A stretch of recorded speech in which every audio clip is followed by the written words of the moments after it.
Three, two, one, blast off. Welcome to the first ever conversational pace shoe school, episode one, where if you make it through this whole episode, you've hopefully learned some things, but you receive no certificates or degrees whatsoever. You just get knowledge that you get to drop on your friends. I'm joined by Jamil Coury and our resident USATF official. I don't actually know which direction I'm supposed to point. Schuyler Hall. He's got the full zip and everything. What are we doing here today, guys? Well, I think we're going to talk about some shoes. I mean, there's a bit of a situation that happened this last weekend that a lot of people know about, and we wanted to, I think, peel back some of the layers and go into what happened out there and what happened since, and see if we can provide some takeaways for the sport of ultra running, specifically road ultra running, which is a niche that it's important. It's fascinating and it needs some more education because we've got folks coming over from trails that don't fully know the rules. You have people like myself, event organizers that have been doing this for a long time that still have things to learn, and that's why we're here. Like, well, we want a chance to clear some of the air from different perspectives, and hopefully we can all learn something from this conversation and even provide maybe more questions than answers today that we can follow up on. And it's really just let's start a conversation around this because it's extremely unfortunate what happened and something that I wish I could go back in time and do some things differently as an event organizer. And it seems like all the stars aligned in a really bad way for Rajpaul and for some other athletes at Jackpot this last weekend.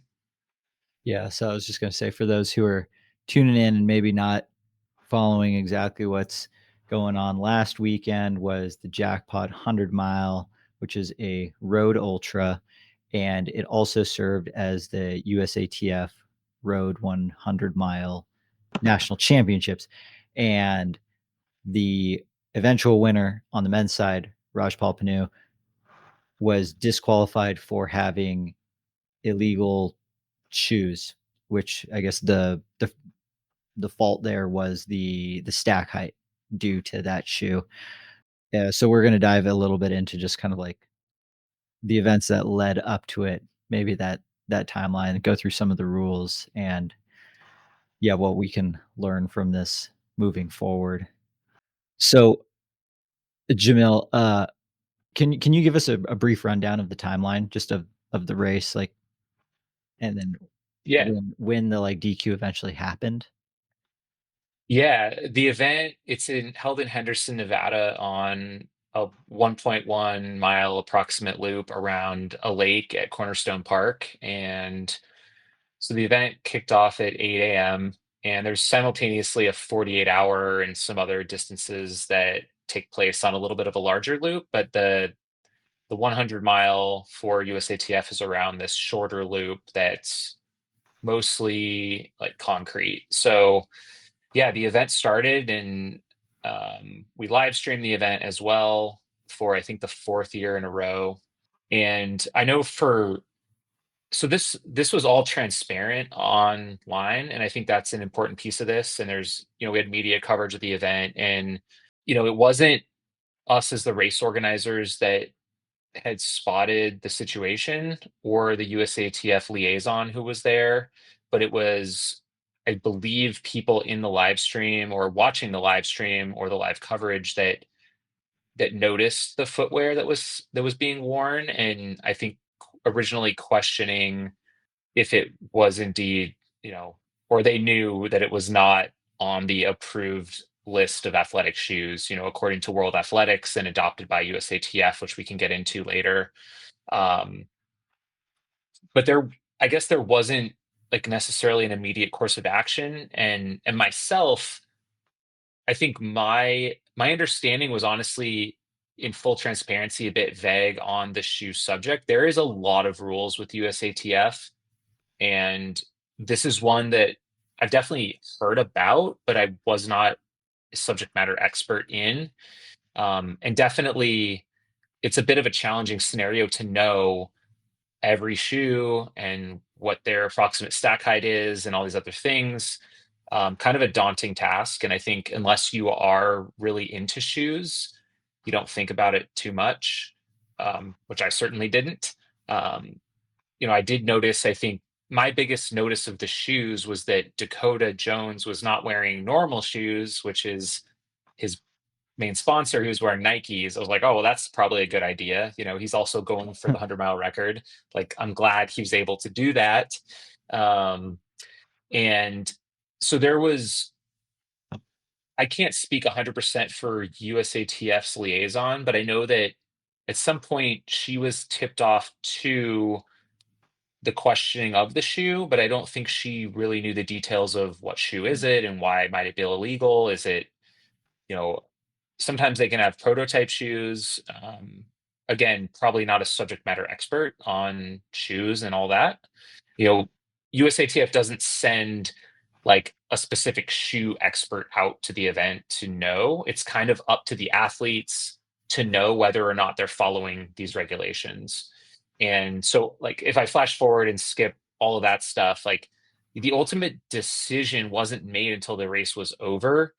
And a USATF official who was not on site was actually brought into the conversation and notified about it.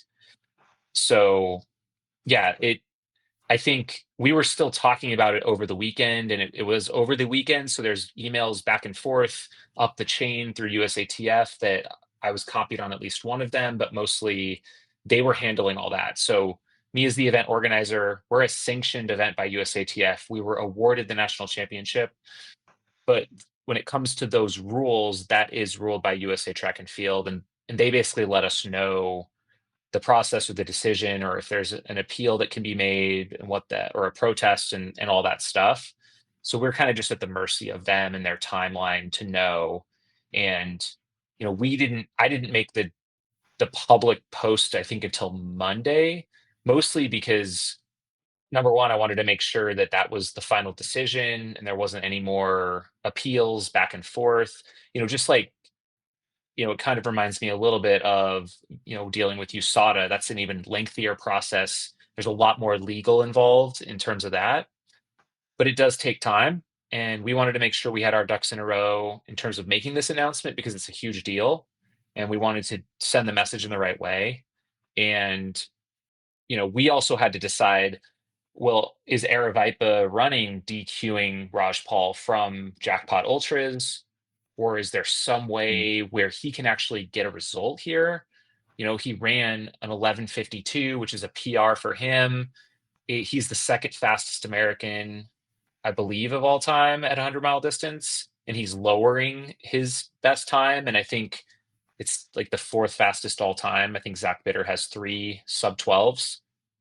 So it's a big deal. There's a lot at stake here, and we wanted to take our time to make sure that we were confident in everything and we had as much information as possible. I think I was messaging you, Brett, because I know you have this YouTube channel and you're really into shoes. Like, I'm sending you little screenshots of what's this shoe, Yeah, what's it the was the stack most fun height, and game ever. we're debating, oh, well, this Nike Zoom Fly 6, well, this website says 40 millimeter, but this one says 42 millimeter, and well, what does Nike say? And it was kind of fun, to try and figure that out. I mean, yeah, as fun as it could be in the context. Yeah. Schuyler, first off, welcome to the Conversational Pace channel. This is your first appearance. Thanks for being here this evening. Yeah, no, super stoked. Not exactly how I saw this going down, but glad to be able to come in and be of use, I guess is the way to put it. I will also say, based on Jamil's story, I was not the USATF official who was on a series of emails. So do not send me your hateful DMs about what went down. Send those to Run Single Track. But yes, uh, it's one of those rules that officials do need to know. And obviously, like most of the officials in USATF and international federations are spending most of their time in track venues but every Olympiad, we have to go back through a rules review, and that applies to road racing, cross country, and ultras via the roads or the trails as well. So it's important for officials to be looped in and be a part of the conversation when things like this happen. And if we can provide an education ahead of time, by all means, happy to do that to make sure that athlete performances that are absolutely ridiculous can properly be celebrated. Are you able to give a brief kind of rundown of the rule that was broken, I guess? And Yeah, yeah, no, I mean, so I'm gonna like give it like a larger context, and then let's kind of like refine to how it applies to this specific let's do situation. it. Get that So funnel. So this is all Kipchoge's fault. Let's just go back to the sub two chase, right? So the reason that World Athletics, which at the time was still IAAF, put in the stack height rule was because they were essentially trying to prevent an arms race that Nike had started with the original super shoes, right? And the fact that they were not necessarily readily accessible to the public as a whole, only Nike sponsored athletes had them, and so IAAF was like, we need to do something to kibosh this to some degree. So that's how this started way back in 2020. So IAAF put out Rule 5 of the technical rules back on July 28th, 2020. So, like mid pandemic. Specifically, it was a technical rule that applied to Rule 143 in the World Athletics Rulebook, which oversees clothing, shoes, and athlete bibs. So, long story short, the rule or the technical rule that was amended ensured that shoes that are available have to be available to the public. So you couldn't have just like a one-off shoe that was specifically designed for an individual athlete, and there's a whole process of how to track when they are available to the public. They have to have one carbon or nylon or whatever could come down the pipeline blade or plate that can be sliced and split in certain ways, but it has to be one consecutive piece. And it set the maximum thickness for soles at 20 millimeters for sprints, hurdles, and jumps up to or through 400 meters. It set the maximum thickness at 25 millimeters for any track event that was above the 800, including the 800, as well as cross country and triple jump. And it set it at 40 millimeters for basically everything else on the roads. And so there's a specific rule that also got amended that said this does not apply to mountain and trail. So basically, if you were at, let's say, a Black Canyon, this maximum stack height does not apply in that sort of endeavor.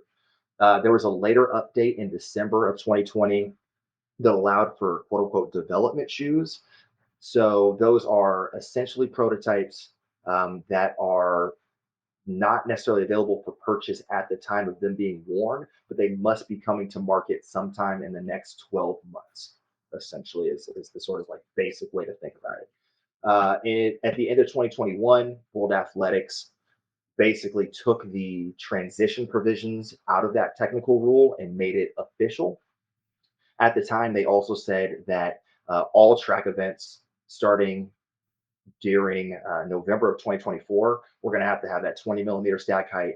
40 millimeter was going to be the max for roads and road based ultras. In that same technical briefing, they outlined two additional components. One was a new approach to sanctions for breaches of the rules and regulations as they relate to athletic shoes, particularly at events that the breach comes to light after the fact. And it essentially gave referees power to sort of disqualify individuals after the fact. So the technical rule 5.11 says that if an athlete does not follow any part of technical rule 5, then and they refuse to either follow the direction of the relevant referee to comply, or they participate in the competition, then they shall be disqualified. So that's broadly how we got here. Mostly, this is a result of what was happening on roads and road marathons, but it got applied by World Athletics to a host of events, everything from sprints on the track all the way through road-based ultras. At the end of 2020, USATF essentially followed suit with the World Athletics guidelines, implementing those exact same rules on January 1st of 2021. So all the way back, starting at during this last Olympiad, basically Rule 143 allowed for any referee who had reasonable suspicion that a competitor was wearing an illegal shoe to either request that the athlete provide the shoe immediately for testing, or if they'd already if that shoe had already been declared to not comply, that it would be an immediate disqualification. So not much has changed since 2021 with the rule, other than the fact that we now have noticed it a bit more. Why? Well, pretty simply, some people have tried to get like a little wonky with how you skate around this. Most notably, Parker Valby during NCAAs last year ran in like a Vaporfly that had spikes in it. So it was like a 40 Mhm. millimeter shoe that she had like got custom spikes put in by Nike. So NCAA and college did not have this maximum stack height rule in the same way. So she was able to win a national title in college, but in the eyes of USATF and World Athletics, that performance did not qualify for an Olympic trial standard in the 10K, in a world standard for making the Olympics, anything like that. So NCAA recognized it. All the other federations were like, no, does not count. So that's sort of like the weird gray area we've been living in for the last 4 years. That, especially in the college ranks, there's this difference of rule books. Like I've worked enough college meets where it's like even little things where it's like in college you can step on the line twice if you're in a turn and in a sprint, but in World Athletics you can only step on it once, and so we'd actually have to file both. Like if a college athlete stepped on the line once, we'd have to file that, even though it wouldn't disqualify them from a college meet. It's a weird, like the world gray space that referees have had to live in. So all this to say, we've now come to a point where the latest USATF rules, like as of the 2025 rule book, now have that component around the referee either asking a competitor to change their shoe prior to that, and their athlete declining, or the athlete racing in a shoe that is deemed to be non-compliant, creating an automatic disqualification.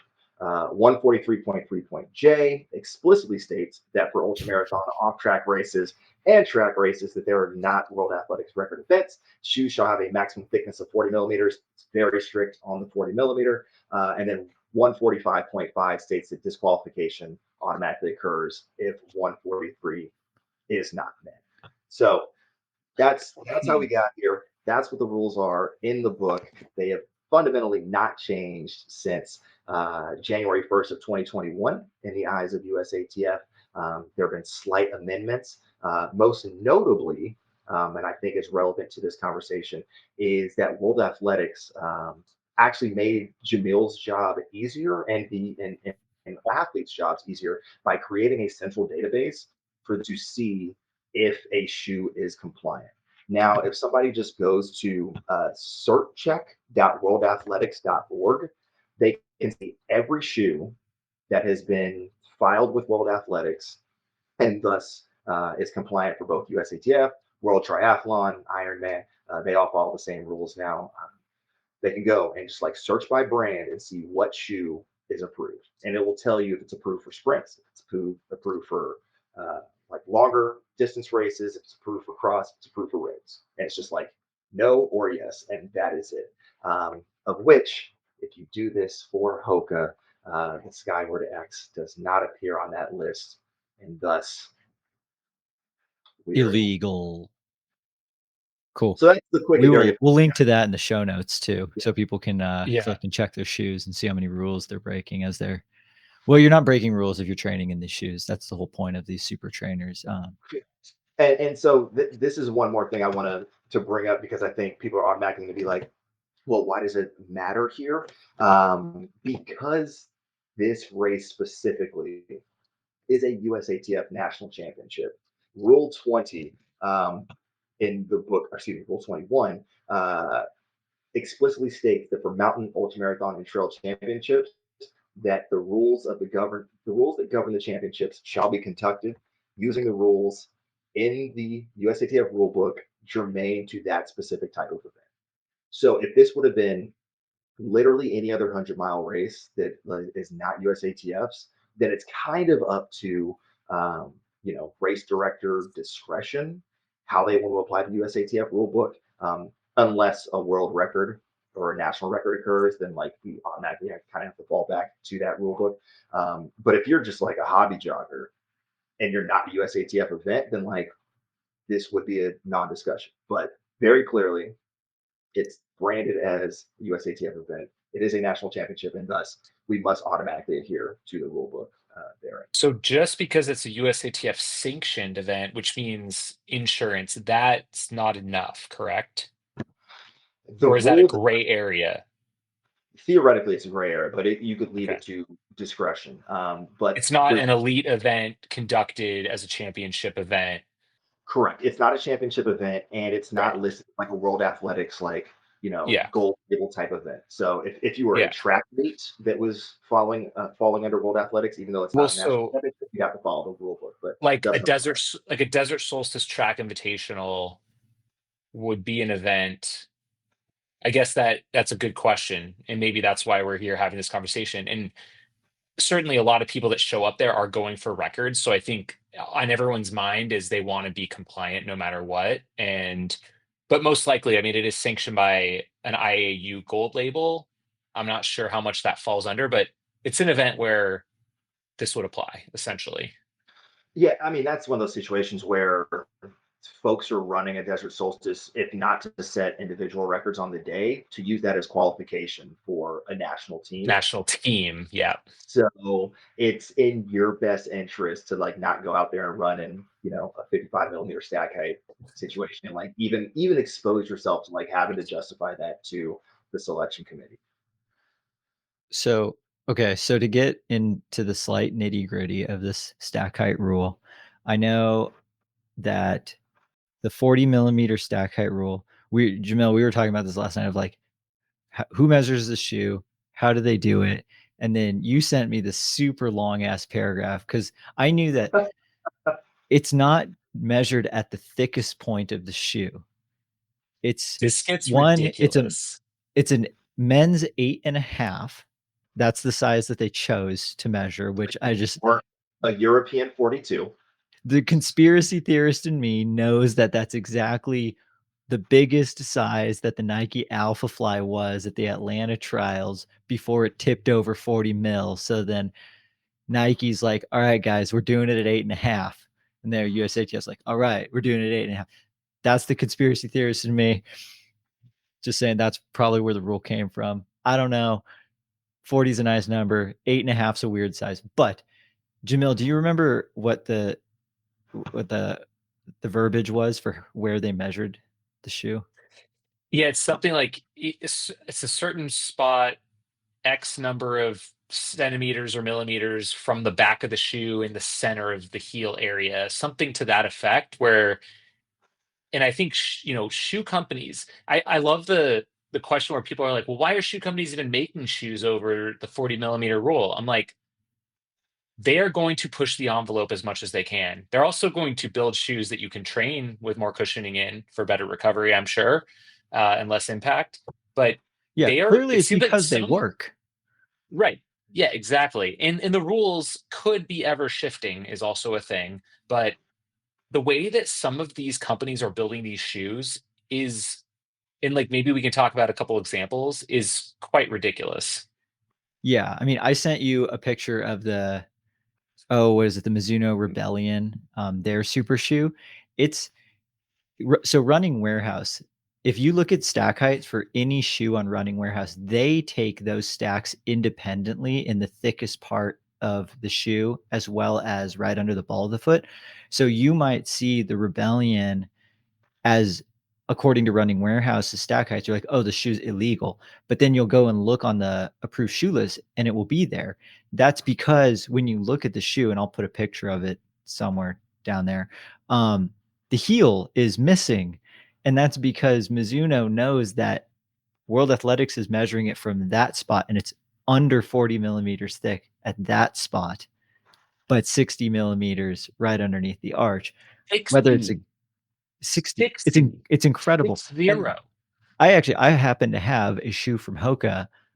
This is the newest of their racing flats, the Cielo X1 2.0. I don't know why they didn't just go with Cielo X2, but it's the Cielo X1 2.0, which my wife also pointed out that it just looks like it's Cielo X12. So we got the Cielo X12 here.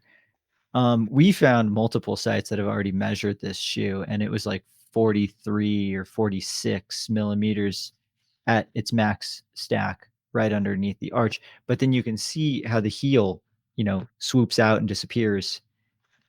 And that's on purpose, so that way you can still be compliant with that 40 That's where millimeter the stack. measurement is taken. So it's a Yeah. legal shoe, but you're getting that benefit over 40 millimeters, but it's World Athletics compliant. You can wear it. Yep. And that's just the classic cat and mouse game of World Athletics and the shoe brands and seeing how much they can get away with. Like I know On with their super shoe, they found a loophole in the rule where it's like, well, what if it's how much stack can we add to the insole and it not like matter? And I forget what the actual rules, but if you look at On super shoe, it looks like a normal super shoe, but then you take out the insole and it's like 15 millimeters thick of super foam.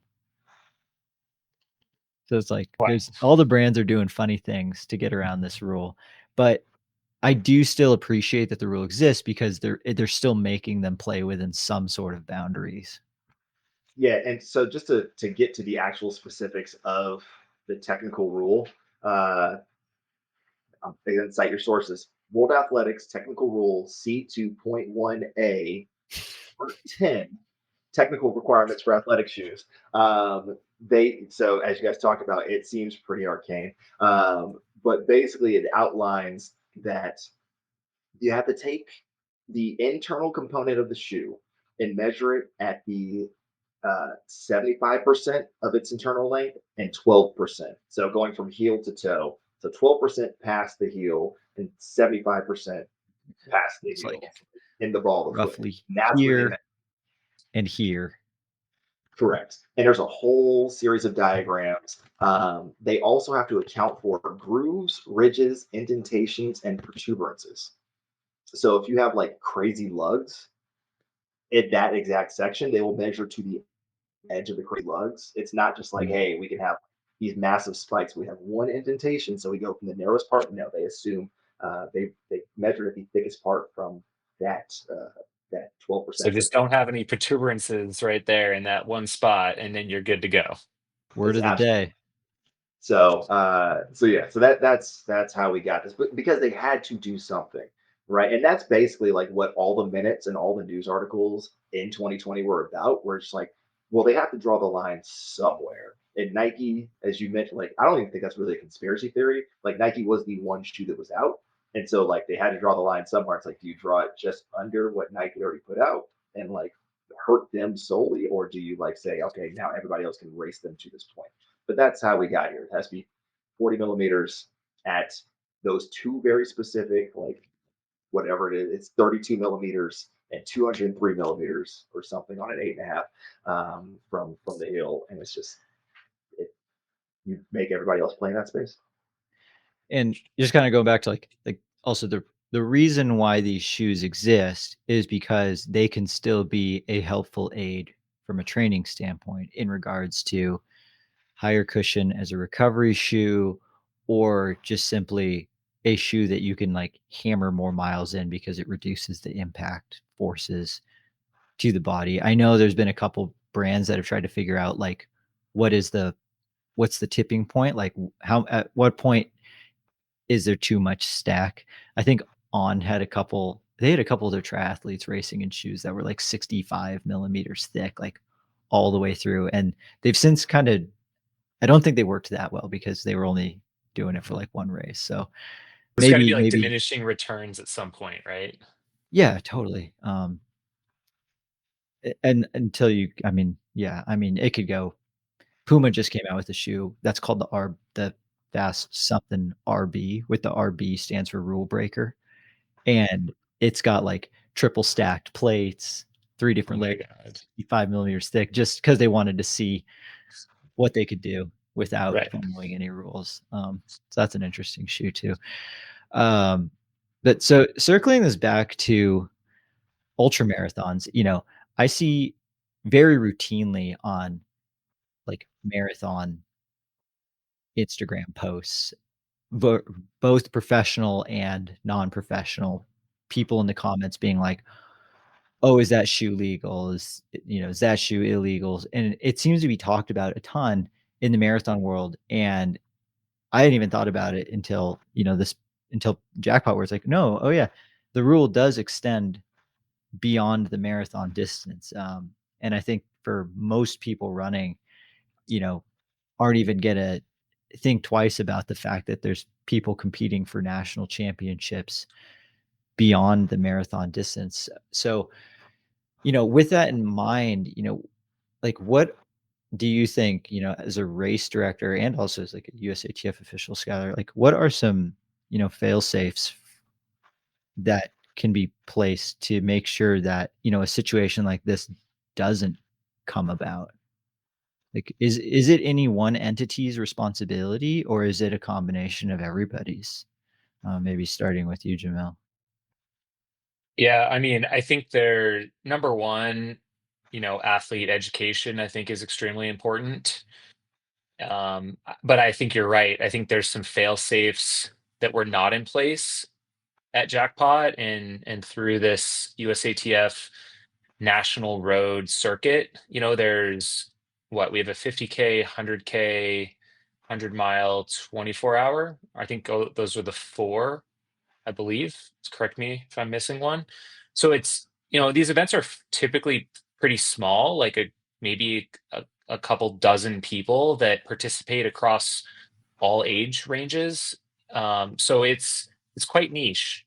But I think a very simple safeguard is the event organizer conducting a shoe declaration process where if you are towing the line as part of your check-in process, maybe I don't know if it's when you register, that's maybe a little too far out, but when you're gearing up in even the couple weeks before the race, hey, we need to know what shoes you're bringing out to the race.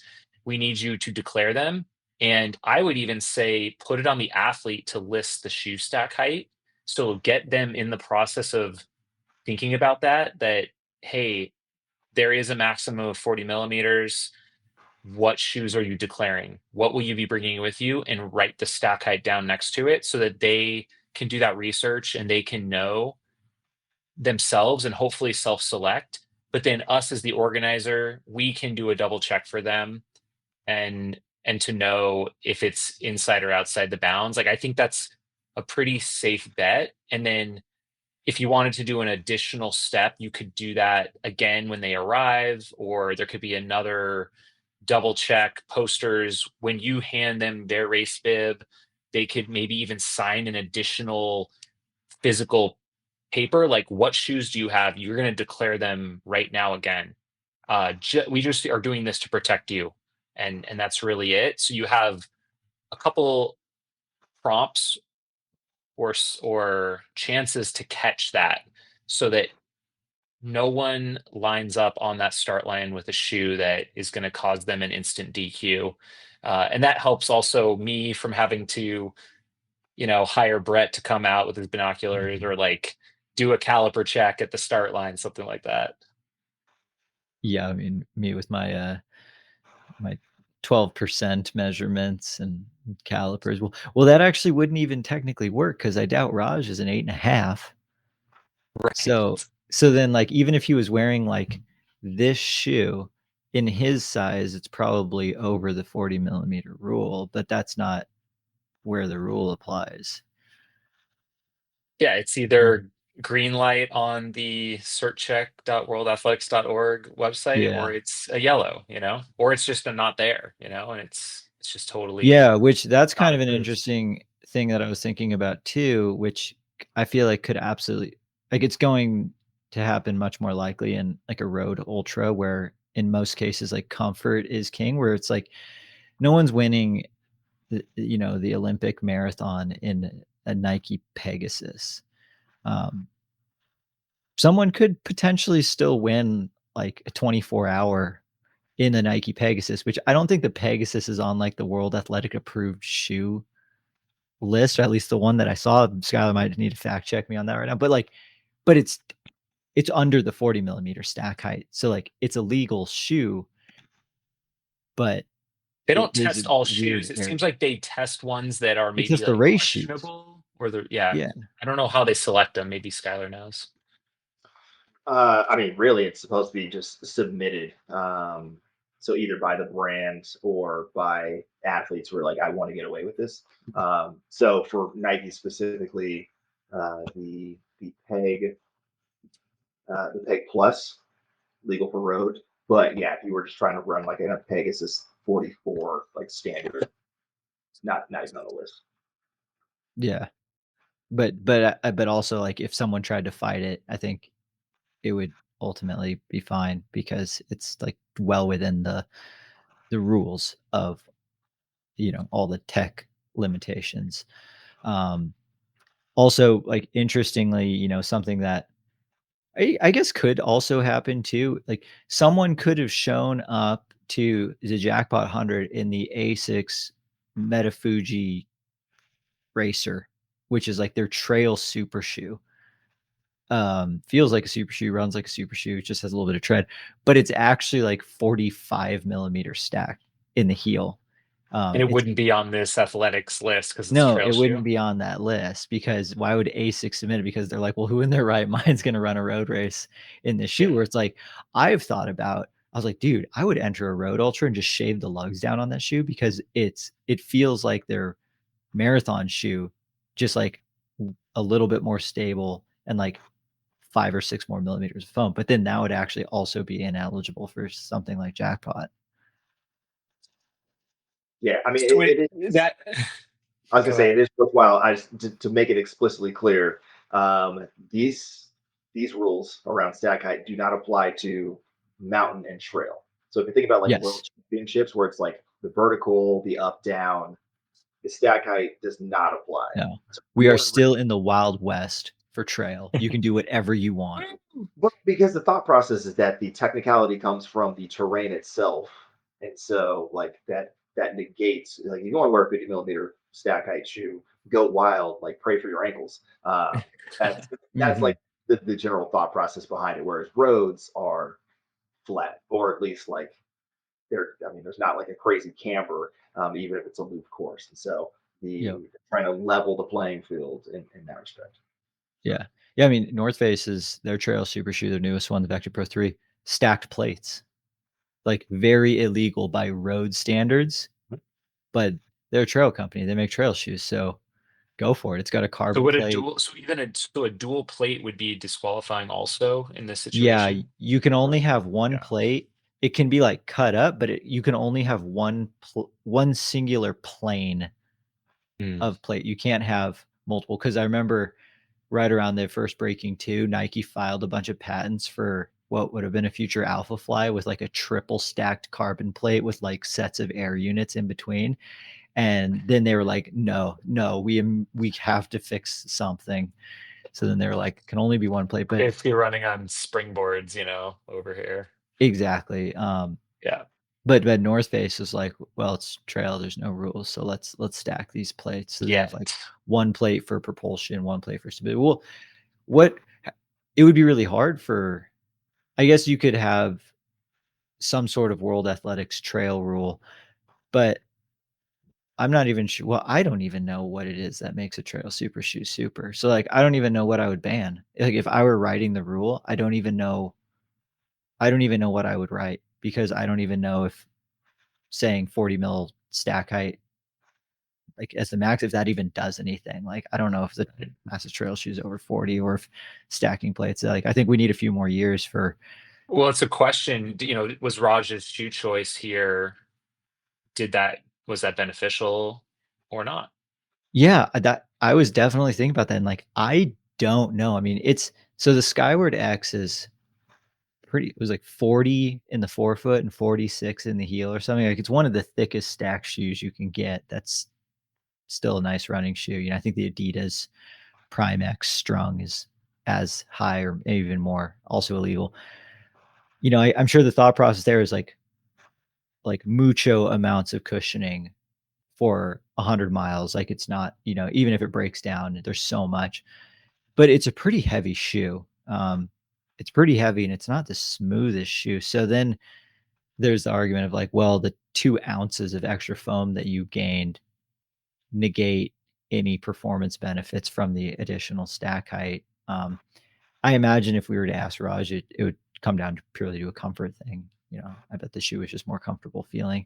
Um, which then in that case, if it's more comfortable and you don't have to worry about it and it feels good to you, it's probably the fastest shoe for you then. Like, I personally would definitely still try and be in something a little bit lighter weight because I'm just weak, I guess. Yeah. Well, you're also a smaller person. Like you're shorter and narrower than Raj, which factors in, right? That's why they kind of had to draw the line generically at an 8.5 or like a sample size essentially for the 40 millimeter stack height. But if you're a Clydesdale, like if you're like a 210-pound man in this type of event and you're like 6'6", like that extra foam, that is beneficial because you're just like actually actively putting more mass, into each one of those steps. So it's, preference actually like very much matters in this instance. Yeah, yeah, and I mean, I'm sure you could go into it'd be really cool to go into a lab and do like full efficiency and like biomechanics testing and all these shoes to learn exactly like which of these super shoes is perfect for me for American record 100-mile pace, because that might actually be a totally different shoe than me racing a marathon in, which uh, then actually makes road ultras a little bit more fascinating when there's the thought process that there could even be like 100-mile road super shoe that's different than a marathon super shoe. Because at the end of the day, like, this shoe was still designed around like elite paces for 26.2 miles, let alone 4 times that distance. It's like, what if I hit mile 27 and like it just blows up? Like, Hoka doesn't care if that happens because the shoe is designed around the marathon. It's not even really supposed to be running ultras in it, but I probably would anyways.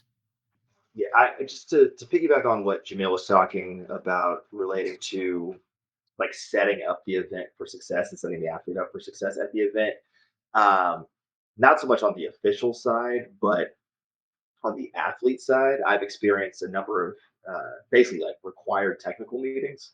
And so, whether this is like club cross country or a number of track events, they'll like force you into either an in person or a Zoom meeting.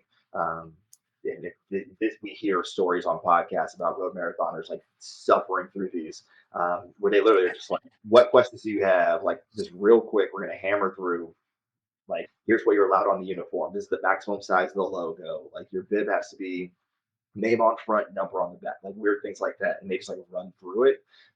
It's not a thing that's really been required in ultras because, again, as Jamil said, small sizes of the fields.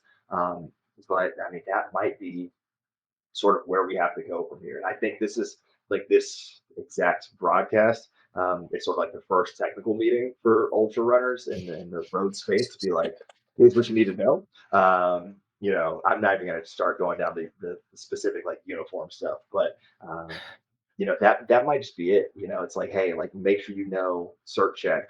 Now that is a resource. I mean, it's only like I think 7 months old, 8 months old at this point. So like it's relatively new that we have such ready access to the list of approved shoes. But just like having that basic technical meeting might be what we have to do from here on out, and protect us from ourselves. Um, So there's even a year ago, we didn't have resources to know all this stuff. See, that's yeah, this is not something that's been around forever. And I think it's well, like Brett is saying, it's well known, I think, in people that are very into marathons and follow that scene. But it's so new to ultra running because it's just, I mean, no real this I don't think anyone's been DQ'd because of their shoe in a road ultra before. Like, it's never happened. So why would Yeah, we as know far about as I it? know, this is the first one that I've ever heard of. Um, Yeah, and taking a quick sidebar, just Brett, you would be the relevant expert on this. Um, I just saw things online where people were like, well, it's not even a carbon plated shoe, so why does it matter? Like, where's the benefit? So obviously, you know foam and you understand like how that factors in. So just like quick and dirty, can you give us the explanation of like how good foams have gotten and why, even if it's not a carbon or nylon plated shoe, it could still be beneficial? His did have a carbon plate in it, right? yeah, I was gonna say Skyward a few X. things. One, Skyward X definitely does have a carbon plate. It's not a full carbon plate. Like there's like holes in it, um, which is supposed to add a little bit of flexibility, so it didn't have the full race shoe stiffness. But so there's a lot of misconceptions with the carbon plate. So a lot of people think that if the shoe has a carbon plate, that's what makes it feel super. That is that's just not correct. And my best example of that is the original Hoka Carbon X and Carbon X2. That was like a basic ass EVA with a carbon fiber plate. And if you thought the shoe made you feel any faster, that was all placebo because that shoe was crap. It was so hard. It had no rebound.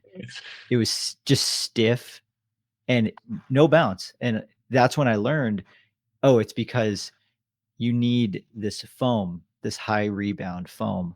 And the reason that the carbon fiber plate came into existence, like specifically talking about like Nike's Vaporfly, was when you had that much foam, which is really soft but really high rebound, you needed to control the direction in which the rebound went.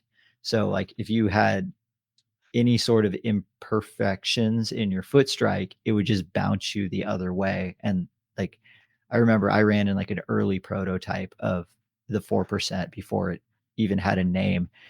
And I wrecked my Achilles in one run because the heel was so narrow. And I couldn't, my biomechanics were not good enough for that shoe. I stiffened up the carbon plate, widened the heel a little bit, like figure out what they needed to do to control the motion of this amazing foam.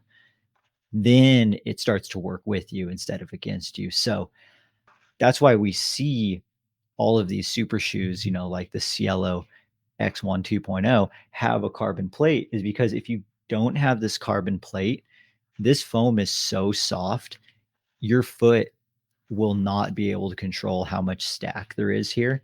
And if you were to keep adding foam to the point where it was stable, like this carbon a shoe, it would be double the width and probably 5 ounces heavier. So the carbon plate does add a little bit of spring, like maybe one of those percent, but then the other like 4 to 6% are coming from this foam working together with the carbon plate to give this stiffness, this ride.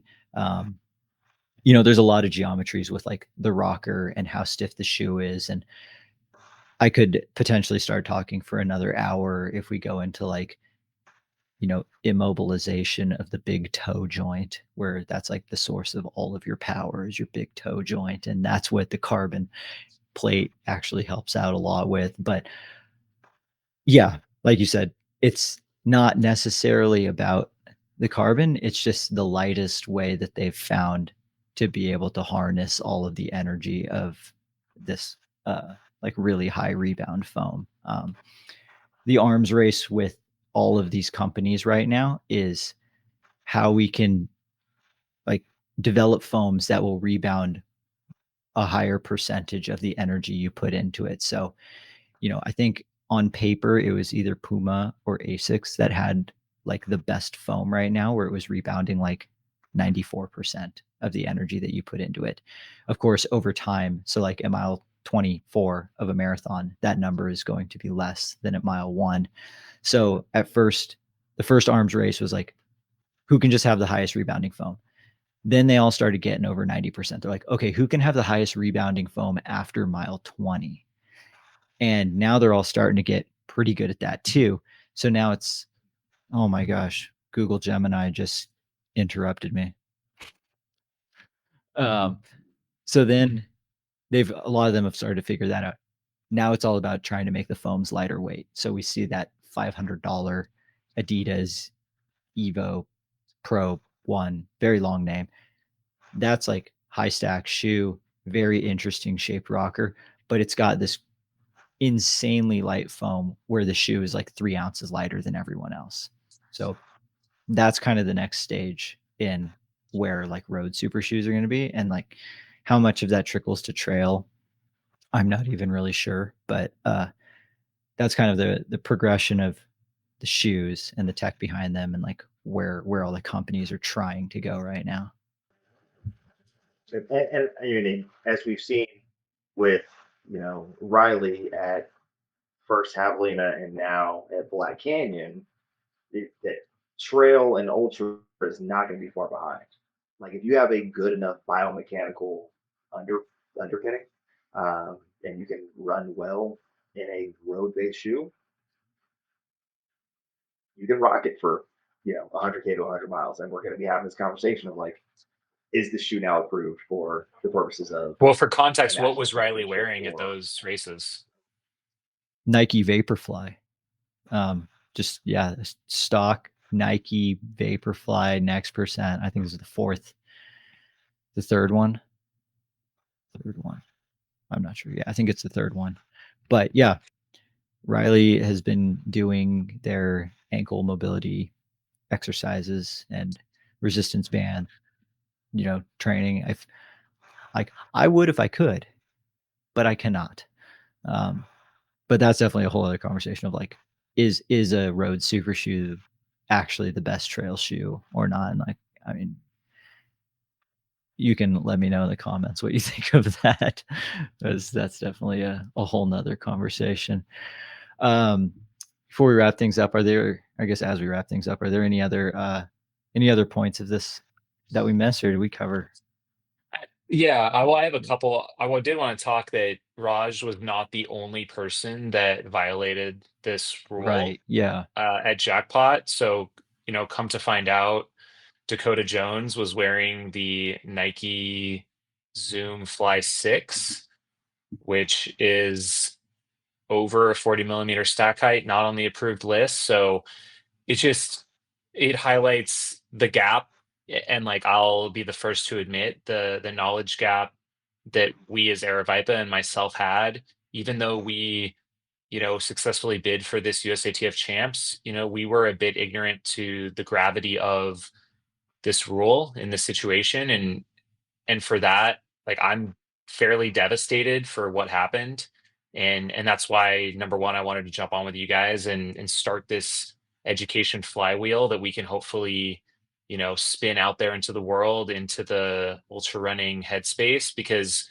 we had two men that showed up with intentions of breaking the 100-mile American record, and both of them lined up with shoes that instantly DQ'd them from that. And that's a hard hitting statement for me to say. And that we didn't stop that collectively as USATF, as Aravaipa, as the athletes, as the athlete managers, as the brands, as the crews, as the sport. No one caught it. We missed it.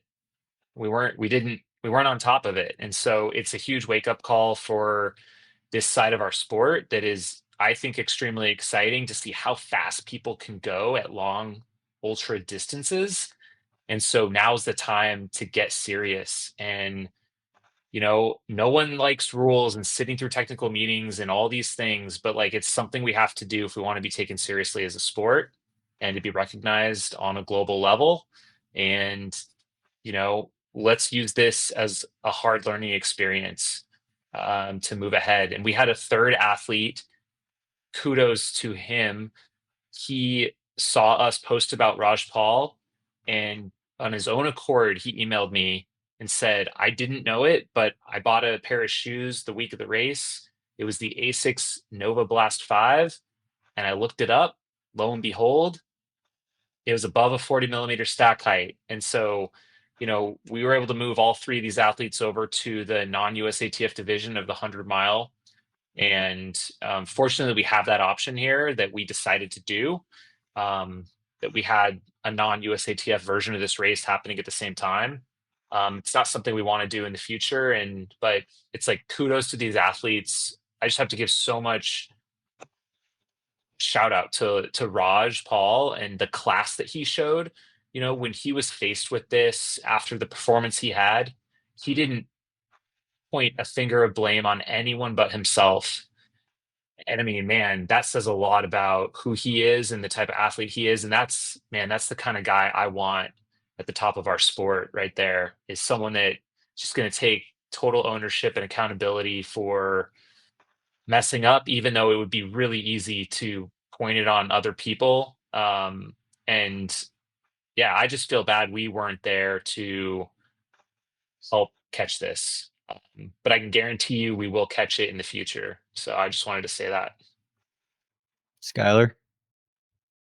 Yeah, I mean, I think you both alluded to it earlier, that in some respects this is very similar to like the anti-doping regulations, and so much of the onus is put on the athlete, in both circumstances, right? It's like you'll get tested and you have to pass should you know, aspire to these great things, but it's still on you as the athlete first to know like what you were ingesting. The same thing applies here with the shoes, and like it's unfortunate that we are putting this this weight on athletes who most of the time are professionals, or they're quasi professionals, right? Raj is a teacher first and a runner second, and so to be like, hey, by the way, you also need to know Rule 143 in the USATF rule book is arcane when he has to go grade like 25 papers the next day, right? Like it feels rough, but that is the world we're going to have to live in if we're going to have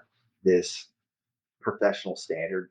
If we're going to have these national championships, these things like that, where we can elevate the best in our sport, to continue to strive for great things. So, you know, I don't want this to come off as like us blaming anyone, in particular. This really is just like the, the growing pains that come with more eyes, more funding, more support coming into the sport. So if we can help any athlete, um, to not go through this in the future, obviously, like we as a collective on this particular venue, but then obviously as a race community need to be able to do that. And if folks have questions, there are resources, right? There's the Cert Check resource from World Athletics. The rule book for USATF is available for free online, and so if folks need help parsing through that and setting themselves up for success on the elite level, then those resources exist, and reach out. I will take that on personally to help you in that. And then if you're just a person who's not doing elite things and just a fan of the sport, and you're like, I don't want this to apply to me. It doesn't have to, right? Like, don't feel like we're coming after you, to tell you you have to do these things. Obviously, there there are rules for sanctioned races and these types of events, and if you're going to participate in them, then like you must abide by them. But if you're just trying to live your life, be a fan of the sport, then like you now have information and continue to live your life, and we'll be all better for it. That's it from my perspective. Oh, yeah, that's right. For those that want to try out Raj's shoe that he got DQ'd in, the Hoka Skyward X, I will leave a link below in the show notes to get the shoe from our friends at Running Warehouse. Because hustlers got to hustle. I kind Thank of you want to so much. try the shoe now. I'm not gonna lie.